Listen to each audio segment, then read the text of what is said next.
Deze uitzending wordt mede mogelijk gemaakt door Whisky Event Eindhoven. Kom de wereld van whisky ontdekken op 30 september in het centrum van Eindhoven. Kijk voor meer informatie op whiskyeventeindhoven.nl. Ja, lieve luisteraars, ik zit heel even te wachten op Jan die elk moment binnen kan komen van zijn studietrip in Schotland. En hij heeft mij beloofd wat lekkers mee te nemen en iets bijzonders. Dus ik wil even alles weten over zijn avonturen.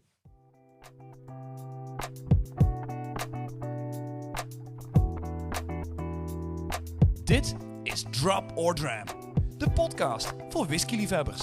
Van beginner tot kenner. Schenk je favoriete glas in en geniet met ons mee. Dag luisteraars en welkom bij een nieuwe aflevering van Drop or Dram. Je hoorde het Dennis al zeggen, ik ben net terug van een studiereis. Dat heeft alles te maken met passend onderwijs in Schotland, waar wij als professionals erg in geïnteresseerd waren. Ja, en dan bij mij gaat het toch altijd een klein beetje kriebelen. Hè? Dus ik had nog even wat tijd over en ik ben daar door de countryside gereden in de buurt van Inverness. En ineens zag ik een soort schuurtje staan. Er stonden ook wat vaten buiten. Ik denk, ja, daar wil ik toch het mijne van weten. Dus ik ben gestopt onder de rook van de berg Ben Wyvis. En wie schetste mijn verbazing? Ik vond daar een nieuwe kleine distilleerderij, Dennis. Glenwyvis. En mijn hart ging dubbel zo snel kloppen. Want het is een community spirit. Dus ik vroeg aan die mannen, wat is een community spirit, Ja, weet je wel? Dat is gewoon dat ze met z'n allen de fles delen. Nee, ze hebben dus als een soort Kickstarter project, hebben ze met de hele community geïnvesteerd in de distilleerderij. Dat is een soort gemeentelijke distilleerderij. En toen dacht ik van, ik sta hier, maar de distillery manager was er helaas niet. En ook verder waren er weinig mensen die mij te woord konden staan. Dus ik moet zeggen, ik heb fantastische uren beleefd met gewoon met een van die jongens, hè, met Marvin, die daar werkt. En die heeft mij het hele proces laten zien, heeft mij vooral een paar dingen laten proeven. Ik kon ook een flesje meenemen, mocht ik achteraf betalen. Dus heel relaxed aan die gasten. Maar het huiswerk dat ik jou gaf, was een kleine close-up van deze fles. Nu zie je dus wat voor fles het is. En de vraag, kun jij een telefoonnummer regelen? Ja, dat was even werken. Maar ik heb Lindy gesproken. Dat is de sales representative daar zo. Die komt daar uit de buurt. En die zei van dat kunnen we even regelen. Maar dan moet je niet mij hebben. Nou, je moet Matthew even hebben. Matthew Farmer, de distillery manager. En ik kreeg eens zijn telefoonnummer en ik heb hem even gebeld. Ik heb hem kort gesproken.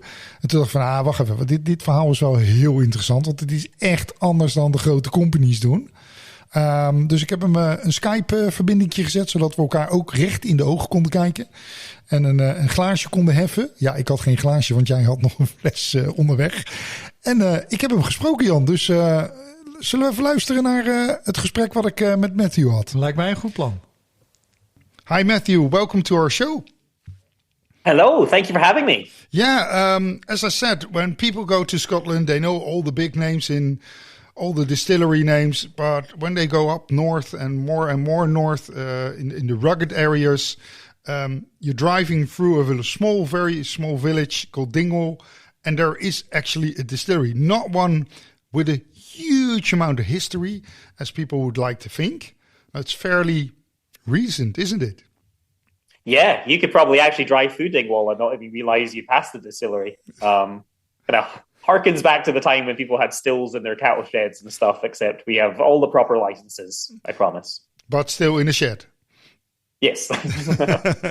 It's not a large distillery, but it's quite a strange name. It's not a micro distillery in any sorts. It's a big working distillery. Yeah. It's a strange size for a distillery because we make about 50,000 LAA a year, which equivalent of maybe filling about 300 casks of whiskey every year, full-size casks. So it's not a small amount of whiskey by any means. It adds up. We've got about 1,600 casks of whiskey aging away in our warehouses now. But it's also, there are distilleries that will make that in an entire day. Yeah, So definitely. It's a very odd size. Yeah, there's all sorts of shapes and sizes in distilleries and whiskies. But people might never have heard or seen this whiskey before. It's a new kid on the block. As we say, 2023 we're talking about at the moment. But in a few years' time, it's going to be a well-established brand, we hope. Glenwyvis, that's the brand we're talking about. That's the one you make. But what's the story behind, what's the history? Because it's fairly new. It's not like you just think of, after a few pounds, let's start a distillery. Well, in the case that most of the time it works that way, but actually building a distillery, something else. Yeah, so it's not built on sort of like the ruins of an old distillery from the 1400s or something. We're a new build distillery. We're actually relatively modern. We use a lot of sustainable technology in building and making the distillery. We have a wind turbine on site. We have a biomass boiler. We have solar panels. So when you come on the site, it actually looks very modern and very new. And one of the big things that sort of makes us different from a lot of other distilleries is that we're a community-owned distillery. A lot of people distillery. That sounds very interesting. A community-owned. It's not owned by big companies, big shareholders, whatever, but it's community-owned.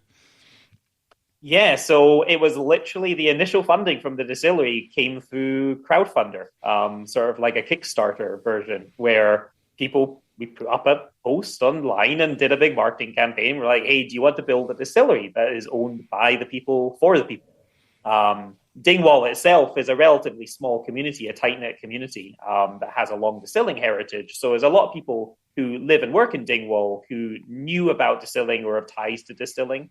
And they wanted to sort of like keep that history and culture going. But there's a lot of issues in Scotland right now where a lot of the bigger distilleries, they're making huge profits. They're selling a lot of product. But the money doesn't necessarily always stay in Scotland. It doesn't always necessarily get fed back to the communities that are making the whiskey. So the idea of having a community-owned distillery is that we would almost be safeguarded against that. We would be owned by about 3,800 members once all was said and done. About 80% of them from Scotland, about 50% of them from Dingwal itself, with about 20% scattered worldwide. And they all own some shareholding in the distillery, and every member gets one share, or one vote, no matter how much they actually invested in the company. Oh, that's interesting. So you can't have one person invest £1 million and get 49% of Glenwyvis and have this huge sway in what direction the company is going to take. Every single person has a completely equal say, which makes it somewhat democratic. Again, getting 3,800 members to agree on any one thing is an adventure in and of itself. We're not necessarily going to them and asking them like, okay, what kind of fermentation temperature do you think this one should be? Or that would be a nightmare. That would be a nightmare for you as a distillery manager and asking 3,800 people about fermentation or what kind of wood type or all other technical things. So you probably figure that out with shareholders and a board. You're fully in control of what you have to do. Exactly. And the main reason that people have invested in us is not necessarily because of the whiskey or the gin or because of spirits. It's because of the social enterprise behind it.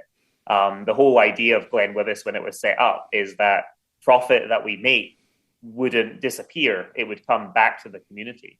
So anyone who owns shares in the company ideally would be able to get a dividend once we have a profit running. So it's sort of like it pays back itself. And also in the meantime, we take about 5% of our online sales and we put them into what we call the Goodwill Fund, which is essentially like a charitable arm of the company that has about £30,000 raised for it over the course of a couple of years. And we're now distributing that back to the community in the form of small grants. So we just launched the Goodwill Fund in January this year. And we're giving out about £10,000 worth of grants to a very specific local area in Dingwal. And that's been going really, really well. The response has been super positive. So we're able to give a little bit back now and hopefully a lot more in the future. We're kind of growing it and maturing it the same way as we're maturing our whiskey. Oh, that's really, really nice. So it is a business, and the business is there to make money, but the money always also flows back to the community. Talking about community, because it's community owned, there's a lot of people that have shares within the village, and like you said, all over the world and all over the place. But do you also employ a lot of local people? Because it is very specific. It's not like you have every school has a distillery school somewhere down the line that you can take knowledge of all people from. But also talking to the community, local people are employees. Yeah, one of the things that you find in the distilling industry is the actual distilleries usually have quite small amounts of employees. And we're no different. We have 5 full-time employees. And we do everything from making the whiskey to bottling the whiskey to selling the whiskey. But what you find is that these distilleries build up sort of like almost a small city or a town of contractors and suppliers and people who sort of like keep the place running. And we're no different than that. The 5 of us do the vast majority of it, but we're supported by a huge raft of local like plumbers and boiler technicians and electricians and all the renewable energies. And it takes a lot of talent, a lot of local talent, a lot of nearby talent, because you can't be calling up someone in Glasgow and saying that your distillery in Dingwal broke down and you need somebody out to fix it. You need somebody right next door who's ready to go. So we've managed to build up. We're lucky that we've got a lot of distilleries on our doorstep as well. And so we've been able to sort of like build up this almost Rolodex of local contractors and suppliers who are able to sort of keep us in production, keep us going, support us in any way, local marketing, local advertising, all that as well. Wow, wonderful, wonderful. But main part, when we're talking whiskey and we're doing a whiskey podcast, that's the spirit itself. As I said, you're fairly young. You started out with the crowdfunding back in established in 2015, I think, and 2016 was crowdfunding and stuff. Then quite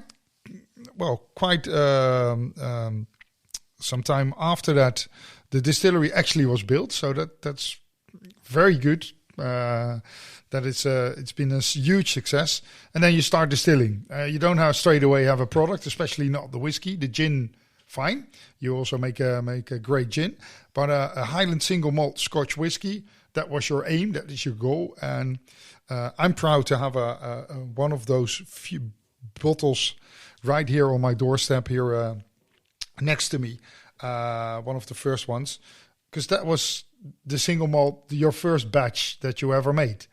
And you probably have a whole range coming out in the near future. But like you said, 500 casks per year sounds, well, if you have to drink it, that's quite a lot. But it's not a huge amount. But it's a fairly young whiskey what you put out now. I have the vintage distillation 2018. So it's one of the first ones, I guess. 2022 bottled. 2018 is the first year that we started filling casks. So that's our very earliest vintage. Wow. Yeah. Amazing. Yeah. It if I look at the bottle, people don't see it, but I'll put a picture on our website and on our Instagram as well. A beautiful, not typical whiskey bottle. It's more like a very old wine bottle kind of shape, a wider bottle with a beautiful blue label on it, 2018 numbered. Very light golden, of course it is, because it's a fairly young, and you don't color your whiskies. And as I look at the percentage, 46.5 ABV. Strange percentage to find 46.5. 46.5 comes from, generally, if you want to avoid chill filtering your whiskey, you're aiming for something above 46%. I think you can probably do a little bit of experimenting with that, but it was our very first whiskey. We didn't want to try and do it at 44 and then find it all hazy. And so we wanted to avoid chill filtering. So he said 46%. And actually, I learned distilling in America, which is why my accent is so weird. It's such a muddle. Don't know if your listeners will get it. It's like half Scottish, half American. But I spent about 10 years of my life making bourbon and rye whiskies. And in America, proof, how they measure alcohol, is just double the alcohol percentage. And there's a lot of 93 proof bourbons out there. Like 93 proof is kind of like got a historical. There's quite a few. There's like Albert T. Lee is like a famous 93 proof bourbon. And so divide 93 by 2, you get 46.5. It was just a little bit of a nod to that. Dit is Drop or Dram. Ja, Jan, het is echt super interessant wat hij heeft. En jij hebt je flesje meegenomen. Maar ik heb even aan Matthew nog gevraagd van... wat is nou echt het DNA van Glenwyvis? Wat maakt het nou anders qua smaak? Dus... Ja, ik hoop dat niet al te lang... Ik krijg wel trek nou. Ik krijg wel trek naar... We gaan snel terug naar Matthew. So I'm always a big proponent of trying not to plan this stuff out too far ahead of time. Distilling as just a concept is sort of more of a product of just what do you have available at any one time, any one year available? What's the water? What's the weather like? These guys in the 1850s weren't hammering out copper stills and thinking, oh, this is going to make this one taste a lot like pineapple. That's really what we're going for. Like, you're a product of all the decisions that you've made, and your goal as a distiller is just sort of like make the best decisions that you can at any one time.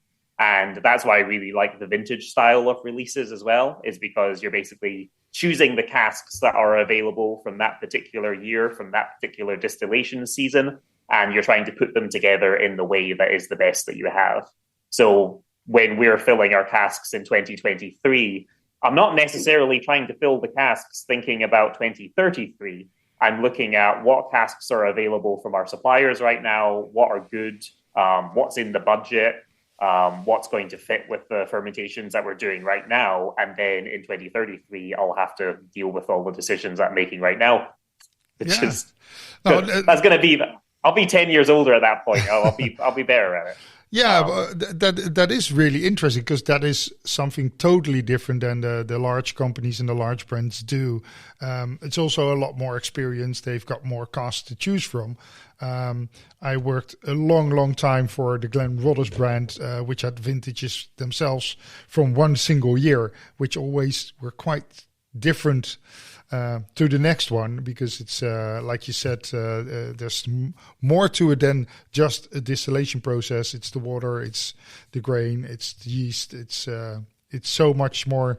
But we don't want to be too technical and boring in that case. So it is quite a gamble. Well, it's not a gamble because you know what kind of casks you have, but you never know how it will mature. So what you're saying is, you put it in the casks, but not plan it out to get it at a 10-year-old or a 12-year-old. It might be ready in 5 years' time, or exactly. A combination. Yeah, I mean, we haven't been around for 10 years, so I can't plan ahead for what casks we're going to fill in 10 years because I don't know what a 10-year-old Glenwyvis tastes like. I have a reasonably good idea. You can make an educated guess. We do tend to do very long fermentations here. We get a very fruity character into our new make. So generally, we're probably going towards slightly fruitier, sort of like things that complement that. But you never really know. We filled our very first cognac casks just at the end of last year, and I have no idea what they're going to be like. Or we can take the raw new make and we can sniff the cognac cask and we can put them together, and then I can go sample them at 6 months. But I don't know if I'm going to buy more cognac casks this year until I have to make that decision. So that's really the exciting bit, is that you're kind of learning as you go, and you're using your best intuition and your best guesses. But a lot of it is just about making the best decisions that you have with the information that is available to you.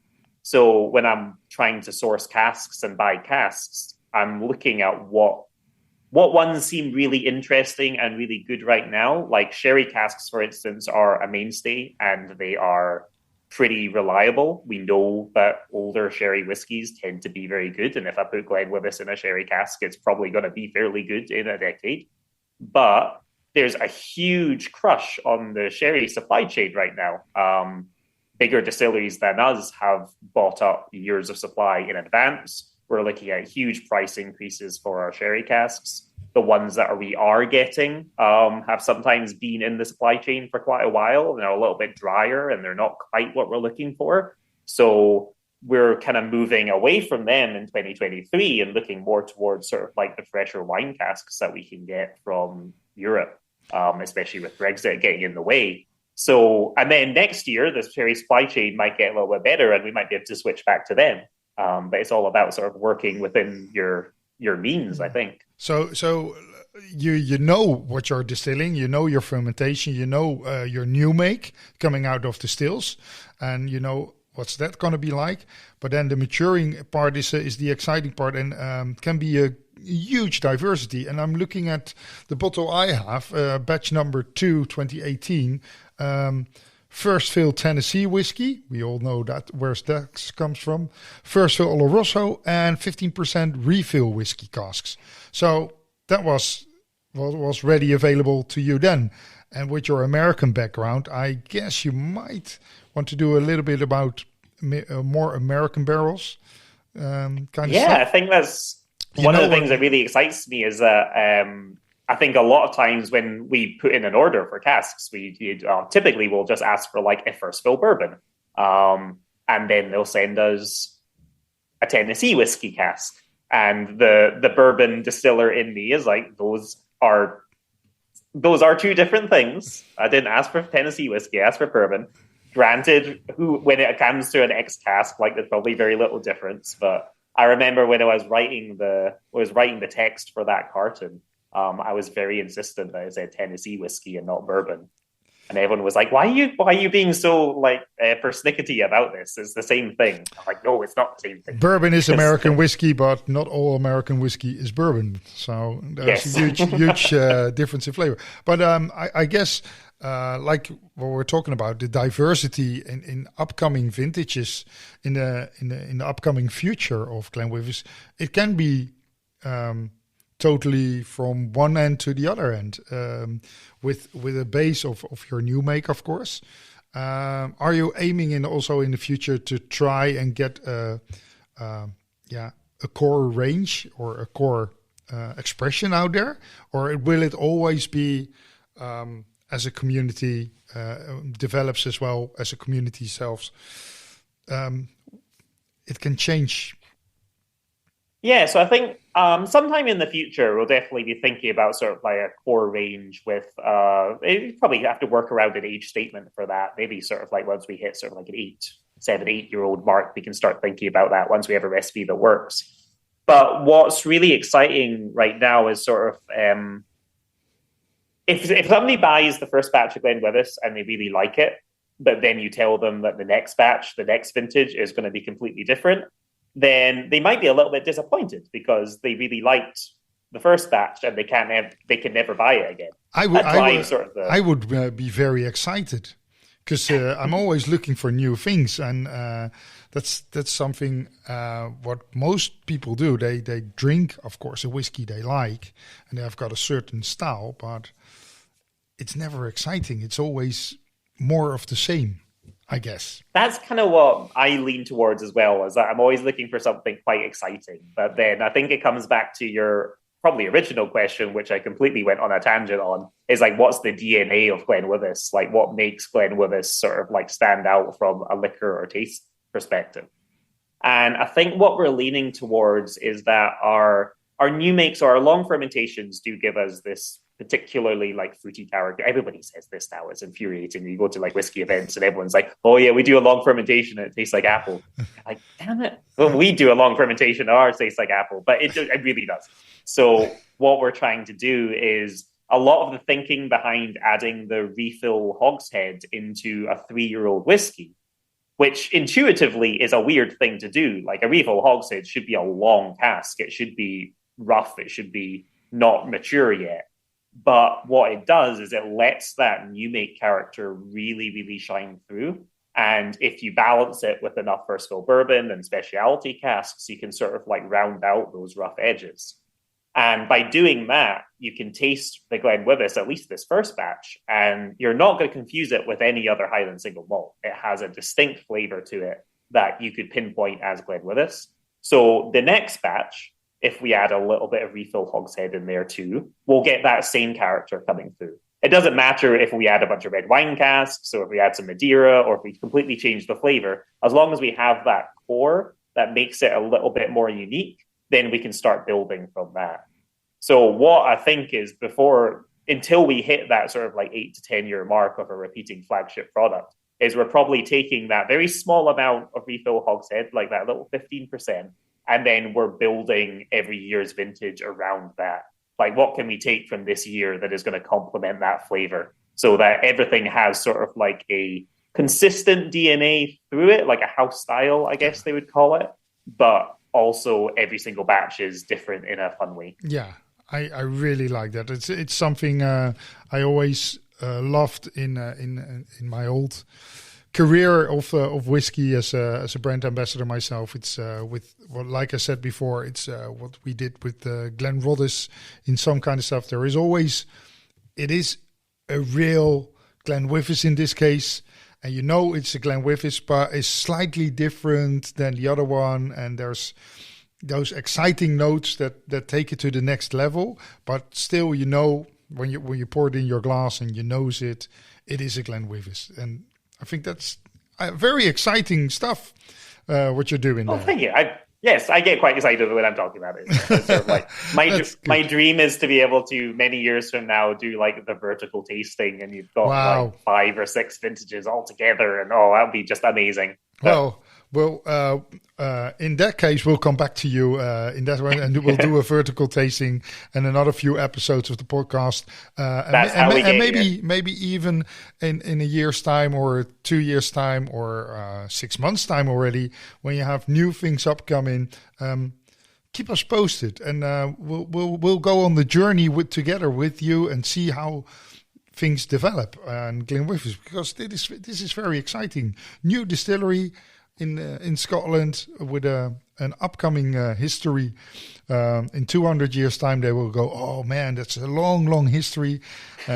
Not like now, but there'll be another distillery built on the foundation of things. That would be nice, and your legacy will be in there as well. So my great grandchildren, I'll have passed them down something written on the back of a napkin.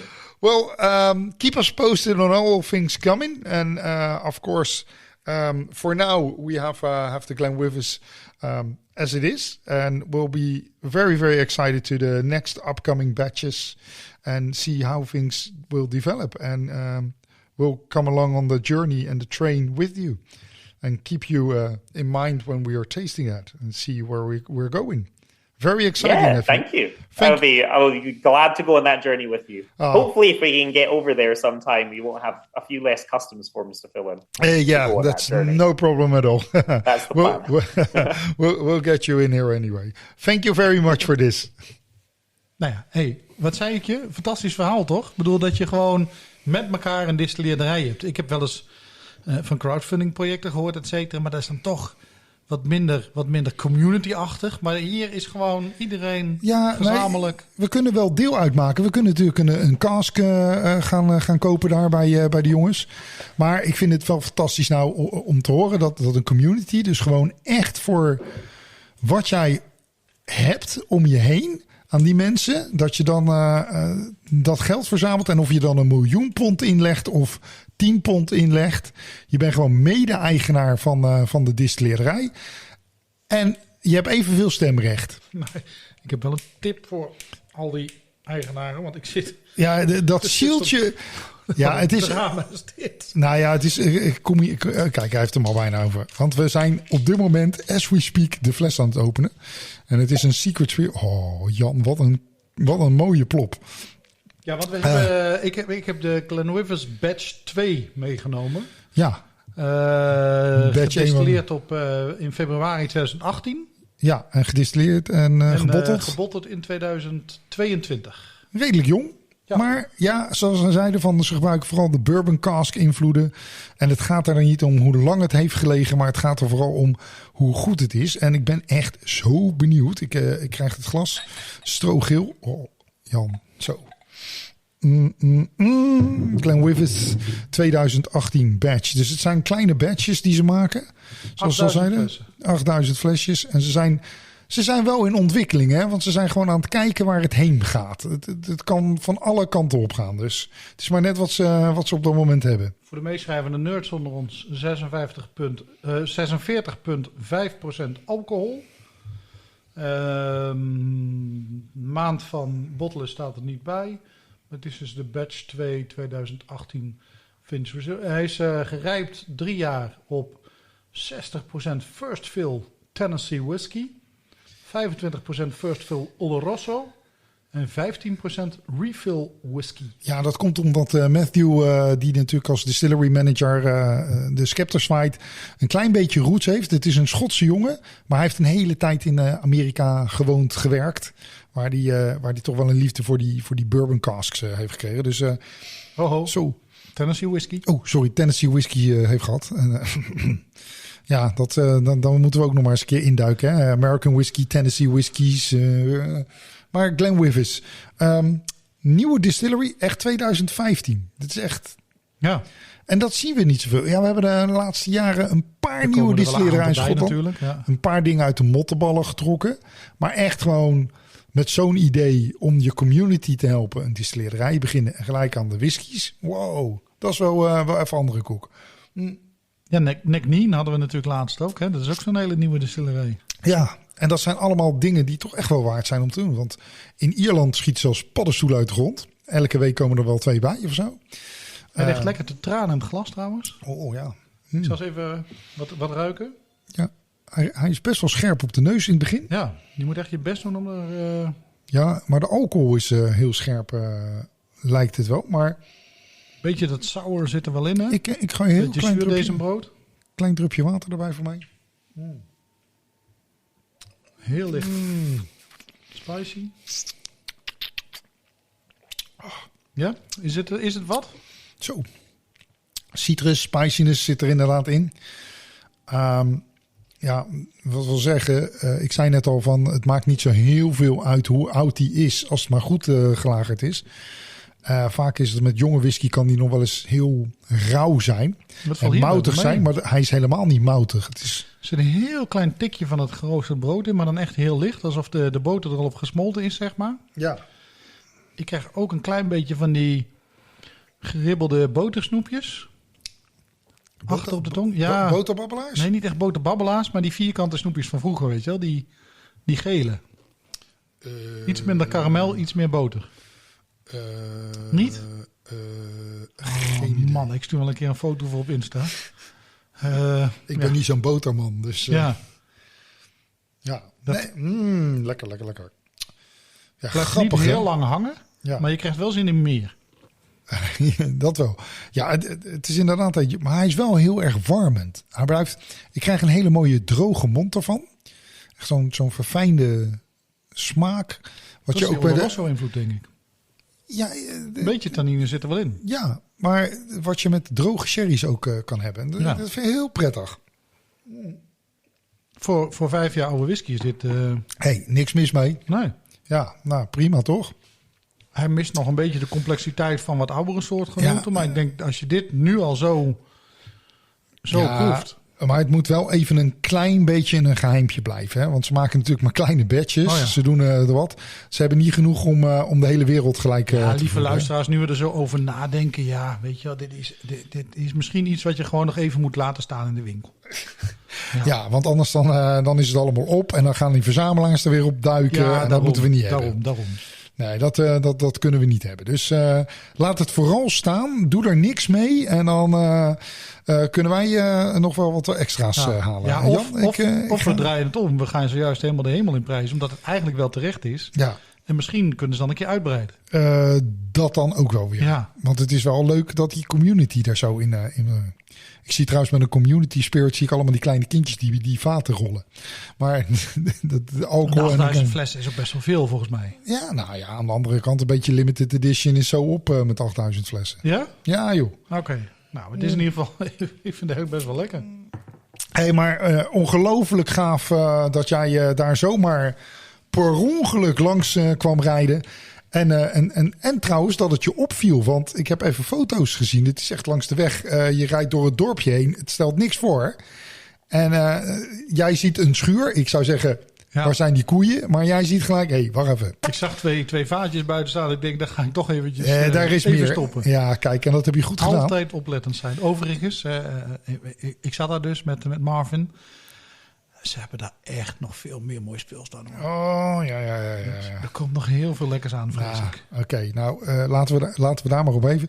Dus mensen, hou je ogen open. Kijk daar voor Glenwyvis. Een leuke nieuwe Schotse distillery. Community owned. Dus aan de andere kant, als je een flesje koopt, maak je jezelf blij. Maar je helpt ook nog een keer een community. Nou, wat is er mooier dan dat? Goed doel. Nou, en daar houden wij van. Dus ik zou zeggen, Dennis, proost. Proost. En tot de volgende keer. Dag. Dit was Drop or Dram. Vergeet niet om je te abonneren op onze podcast of kijk op onze website www.dropordram.nl. Tot de volgende keer.